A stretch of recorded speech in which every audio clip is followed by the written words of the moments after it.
My name is Ted Geisel. Who is the real Ted Geisel? Born 100 years ago in the small town of Springfield, Massachusetts, Ted Geisel would grow up to become one of the world's most popular and celebrated authors. Yet few to this day recognize his name. For to Ted's millions of adoring fans around the world, he will forever be known as Dr. Seuss. I am the cat. One of my earliest and happiest memories, I think it was my 4th birthday. My parents got a complete set of Dr. Seuss, and I devoured them, and I treasured them. I think because you grew up with these books, and because they have universal themes inside of them, and because the illustrations ignite such fantasy in your mind as a child, it just leaves sort of an indelible memory.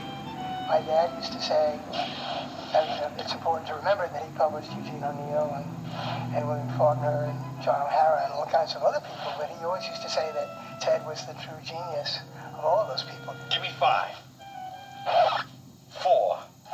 In 1955, The Cat in the Hat was written in response to the growing illiteracy amongst American children.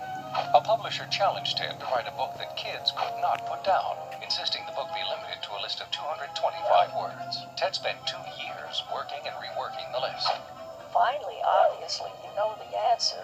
He did do it.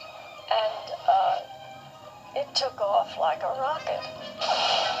The other thing about Dr. Seuss, which is why I think it's a classic for so many generations now, is the words just seem fun in your mouth. The stars of Seuss's material are children who go through something. They go in one end of something and come out the other end of this psychedelic world. And they come out having learned some life lesson.